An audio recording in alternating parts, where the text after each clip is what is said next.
Right now on Inside Texoma, we're preparing to go back to school with the WFISD Superintendent, Dr. George Kazanis. Back to school being on the 22nd, we're very excited about that occurring with the staff, and everyone's getting ready with their rooms soon will be ready, and we'll welcome our students. And it's not just your kiddos that are welcome. We need time and energy from our community if they would be willing to come in and mentor and volunteer in the public schools. Plus, we're finding out how the state budget shortfalls are really affecting the WFISD. It's going to be a tough economic climate for a number of years. And what Dr. Kazanis is learning from it. What I've learned as a superintendent is the power of involving staff members, the power of involving those that are doing this work each day, every single day. It all starts right now on Inside Texoma.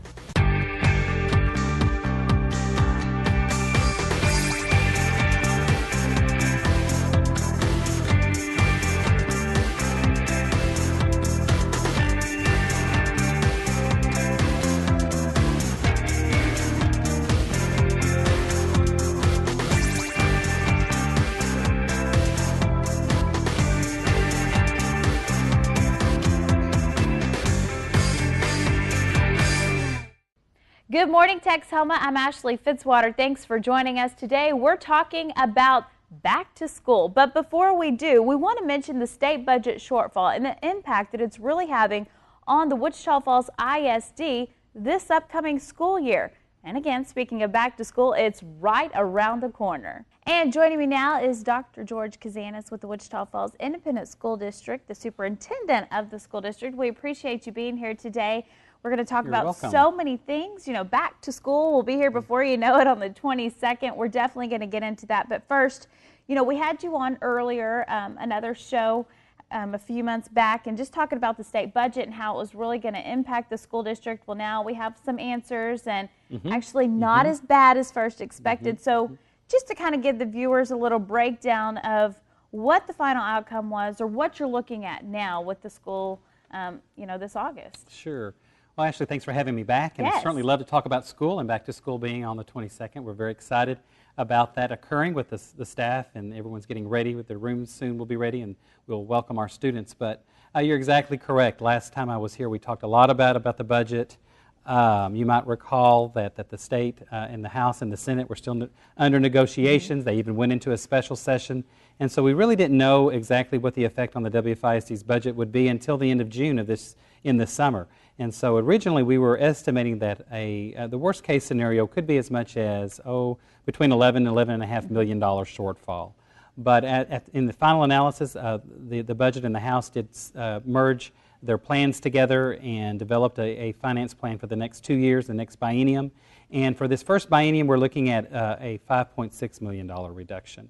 And so that then caused the district the opportunity to look at what was initially recommended to be cut from the district, and maybe and prioritize and make some decisions about what items possibly to restore, and make those recommendations to our Board of Trustees, and then go from there.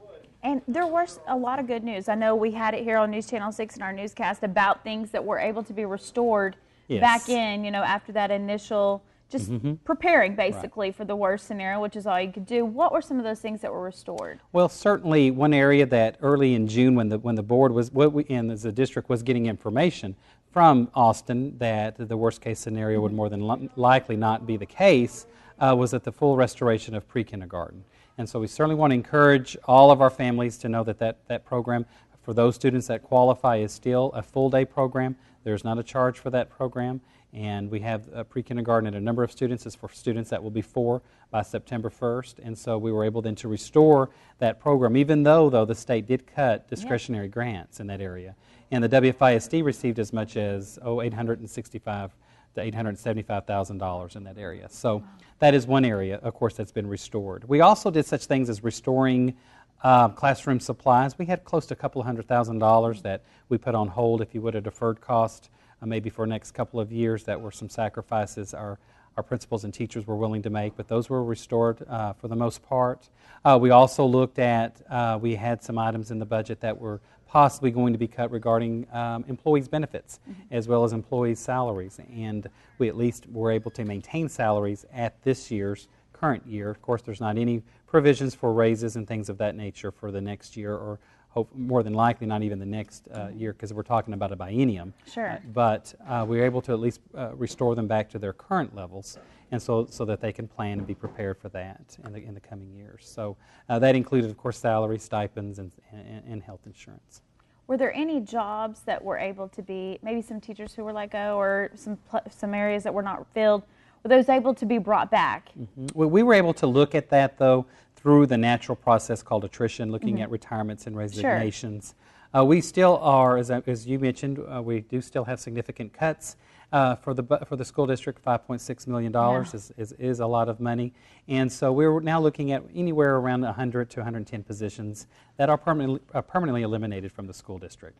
But other teachers that may have been let go or laid off temporarily, those teachers have been asked back in positions that have become available through the natural attrition process. And so we were able to do quite a few of those in the month of June. And that's good news for those teachers. That's good news. We minimized as much as possible the cuts to the classroom. A lot of these positions that we're talking about are positions that we just chose not to fill, either in some of our support areas. We have, for example, more than 20% of reduction at the central office area.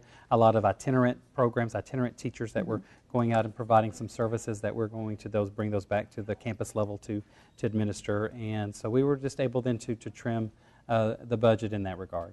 But as far as in the classroom this coming school year, sounds pretty good then for the teachers and the students that they're going to get what they need, which was the ultimate goal through all of this. Exactly, Ashley. That's our goal, to get them what they need. Now, do we have possibility of some adjustments to make?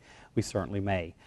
We may have some adjustments to make based on the needs of students, based on different schools and some of their particular needs. We're going to have to make those adjustments as the year progresses. One area, though, that we restored local dollars to was technology. But we had received approximately $400,000 in again, the state program for technology, and again, that was not restored from the state. And so we're still looking at how that effect's going to be with technology in the classroom. So that would be one area that we're still having a careful eye on for the next couple of years. You mean hoping to upgrade or add to more look at to see other ways to receive dollars, looking for maybe other types of grants that may be possible, looking at, again, prioritizing what we have in terms of our current local dollars and determining how best to spend those. Kind of going back to the pre-K, why was that so important to really restore that? When you saw that you could, why did you want to? Well, early childhood is fundamental to future development, academic development of students. Study after study and research shows that if you intervene early with students and provide that sound academic background for them, that they are going to be successful. And we were looking at longitudinal data that our district can provide that shows those students that had been even in our 3-year-old program, the federal program called Head Start, and had been in our pre-kindergarten programs, and their success rates on the state assessment, the tax test at the 3rd grade. So they had very high rates, always well over 90%, and those children deserve that, need that grounding, that footing in order to fill in gaps that they may have experienced as children to catch up to some of their peers that enter kindergarten when they're 5 years old. So just looking out for the children again, right here in Wichita Falls. Yes. Well, we appreciate it, and we have a lot more to talk about, but we need to take a quick break, but we'll be right back with more.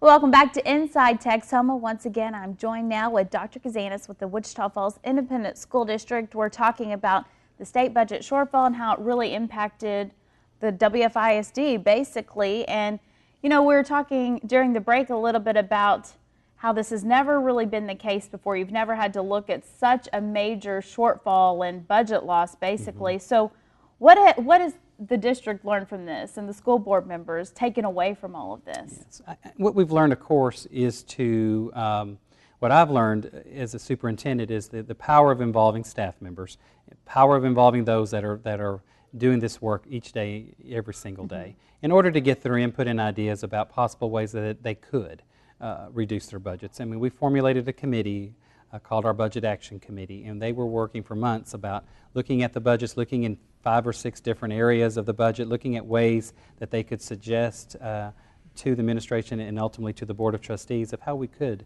cut our budget. And they were looking at a range. It was anywhere from the $6 to the $10 million mark. They came with recommendations of close to $8 million, though. And so that process just certainly taught that when you have a monumental task ahead of you, though, is I call using our collective intelligence, if you will, the folks at work each and every single day with our children and in all of our support areas, and come together, brainstorm, and develop solutions. I mean, we could sit back and complain about these issues and say there is nothing else that we can do about this, but we took more of an approach of let's find solutions knowing what's ahead of us. And then another thing that we learned is to communicate. And we always have to work to communicate better. I know that's personally, I always have to focus on that. If it's communicating better with our community, maybe communicating better with the Board of Trustees, communicating better with the staff, it's just very important that the district always keep that in the forefront, that we communicate well to our public.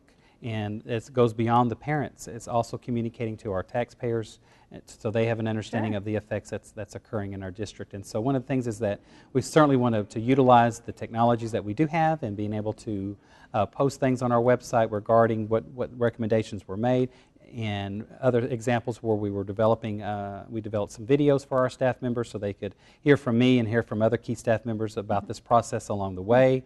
We were able to post those on the website, and then I was able to email staff members along the way of where we were in this. And so I think that was, I guess, a byproduct of this whole situation, was being able maybe to come closer together as a team, maybe to trust each other, but also to communicate better with one another so that everyone felt like they knew what was going along each phase so that there were no surprises. Absolutely. Anything from the parents that, if unfortunately we ever have to face this again, or anything, that the parents could do if they had questions or any input they could give, how would they go about that? Or even the taxpayers you were saying, because sometimes it reaches just beyond the parents of the school district. I mean, certainly we have opportunities for public input at every single board member. We have an area of time at the regular meetings for public comment, and there you can, as long as you sign up ahead of time, are able to speak on any number of topics. There certainly can call my office, and certainly if there's questions, making appointments. I certainly am responsive to emails as well.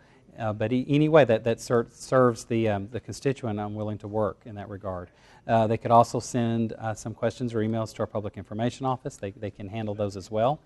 They can also volunteer. They could maybe want to be a member of one of our campus-based, site-based decision-making teams. Campuses across the district are always looking for community volunteers in order to be on those teams. Our site-based teams are made up of staff, but they also are made up of parents, but have 2 other important elements, and that is the community members as well as business representatives. And so sometimes we struggle. We look for those individuals to be a part of those site-based decision-making teams, and that's a perfect avenue in order to provide input into the schools. We certainly encourage them to be a part of our Partners in Education program, to become PI partners, they're called, to partner with school districts, to volunteer. We're certainly not always, monetary gifts are wonderful, support in that way, but also we need time.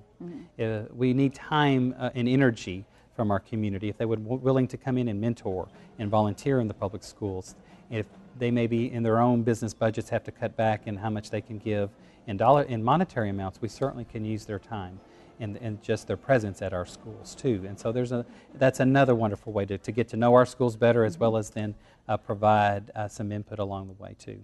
Now, do they go to maybe the school that they have a connection with to do that? So we've cut back in this area, but we still have a PI office, Partners in Education office, and this will be headed by Christy Farnsworth. She takes the place of Mrs. Nancy Marks that had the program for over 20 years, who retired recently. So Ms. Farnsworth has taken over, and we'll be able to call her at the Ed Center, and she will certainly provide you the information that's needed to be a PI partner. Now, you would call each and every, your individual campuses if you would like to be a part of this site-based decision-making team process, and let the principal or assistant principals know of your interest. And as I said, you necessarily, of course, do not have to have any ties to that one particular school. It may be your children are out of school and one of these schools is pretty close in your neighborhood.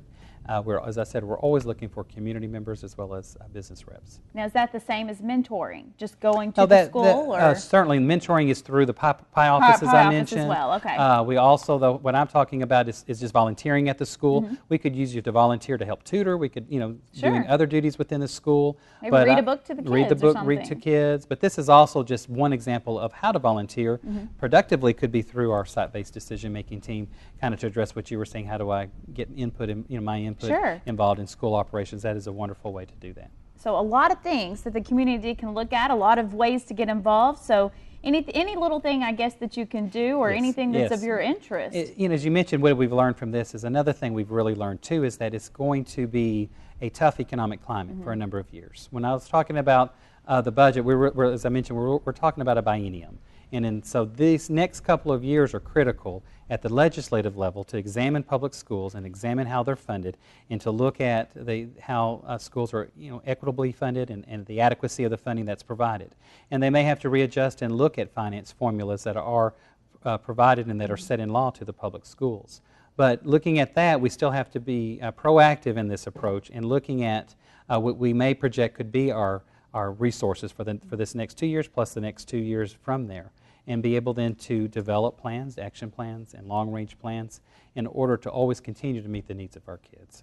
Because that's the bottom line. Absolutely. Are these children. We want our children at the end of their career in the WFISD to be college ready, to be post-secondary ready, to be technical school ready, military ready, or ready to get a job. Absolutely. Well, thank you so much for sharing about this and how the shortfall has really affected the WFISD. We still have a lot more to talk about, but we're talking about back to school. We mentioned earlier that it's right around the corner, what you need to know to get your kiddos ready after the break here on Inside Texoma.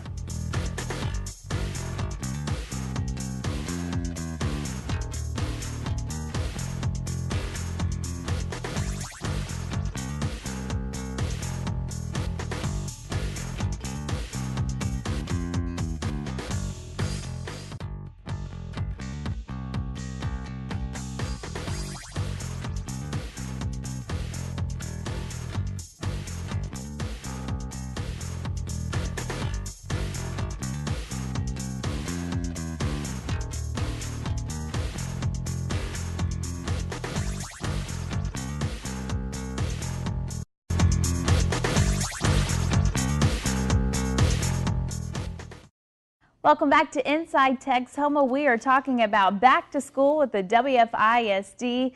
August 22nd is the first day of school, but I know the teachers are already working hard to get those classrooms ready before then. So, yes, tomorrow is the 15th, and the 15th will be the first day that teachers officially report back to work. Of course, many of them have been working throughout the summer in workshops and getting their rooms ready, but we have a back-to-school assembly in the morning, and so in the afternoon the schools will be reopened to the staff, and they'll be coming in, of course, to have staff development as well as time to work in their rooms. And of course, if there's questions from parents, they're welcome to call each school at that time. And speaking of next week, also the time you should really start watching your mail, right? Because lots of notifications can be going out. You might want to check your mail, looking for postcards. We have, all the campuses will have some form or fashion of a back-to-school night, maybe meet the teacher, depending on the age of your child. The high schools may have freshman orientation, chances to pick up a schedule. So when I've looked, they've been on throughout the week, starting Tuesday night all the way through the end of the week. And so check your mail for postcards, maybe check emails, maybe listen for your phone. We have our Parent Link phone system, and our campuses are using those on a regular basis to call with announcements. And so be sure you listen to those, or listen to the recording if you're unable to get to your phone at the time, or check the websites. Check the WFISD website, go to each of our school websites or things of that nature to look at what's coming up ahead. Kind of going back into that, I just want to jump in, as a parent of a little one in the WFISD, I love that. The ways that you all have reached out to parents now, not only through email, if you register your email, you'll get an email, but also the phone calls. Is that something you have found to be successful? Because really, wasn't it last year that kicked off? We kicked it off, right. As soon after I had come into the district, I had been able to use that in my former school district, and it has really reaped wonderful benefits for the WFISD. Some of those could have been, of course, during our bad weather and the snow that occurred when we had to close schools, but it's beyond that. I mean, it certainly is there in case of an emergency, but it's also there as a communication tool. And you just have to let us know. A lot of times those phone calls will go to your home if you still have a landline, or they'll go to your cell phone if you so choose. And so there are ways to let us know which phone number you want that first call to go to. And we've used it for a number of, we do not intend to overuse it, but we do want to send notices of very important events that are happening at your child's school. We also want to send information about back to school, for example. We also want to send information to you about school closures and things and changes in schedules, but then hopefully we won't have to send very much information to you in case there could be an emergency. Absolutely. So. But I love the announcements, I have to say. You know, staying busy, sometimes you forget that little paper that's sitting there, so a phone call or an email helps remind you. We understand that our families are busy. Sure. We understand that technology has changed things. We understand that a lot of people look at their computer maybe only, or they may not have a landline any longer. They just have cell, and so we're looking for different ways in order to reach our folks. And we just have a different generation of parents coming in, of course, raising children, and we want to be sure that we are receptive to that and be able to get that information to them. And speaking of that, it's time to start getting those school supplies together. So if you wanted to know what your child needs, how do we go about doing that? On our website, you can print off the school supply lists. I believe they're also available at several of the vendors in town that have that list. We also just completed on Saturday the large Roundup the Project Back to School. We have a wonderful volunteer organization, nonprofit that was established several years ago and has grown and grown and grown each and every year. And they provide, through generosity of this community, school supplies and backpacks to students in need. And so some of the parents that may have missed the Back to School, the Project Back to School that was held at McNeil, just to say that many of our schools will have those supplies for them available the very first day. And those schools, for example, include Scotland Park or Burgess Elementary, Washington, Jackson Elementary, I believe Lamar, Houston, and Alamo. Also, those students will have their supplies ready for them at the school. They've already been delivered to the school. And so we do appreciate the generosity again. That is a wonderful, again, partnership that has developed with the district in order to provide a much-needed resource for our students each and every day. But otherwise, if you're out and about, look on our website for a back-to-school supply list. Also, check your favorite store, and they should have those lists available for you. Okay. We need to take a quick break. Stay with us for more Inside Texoma.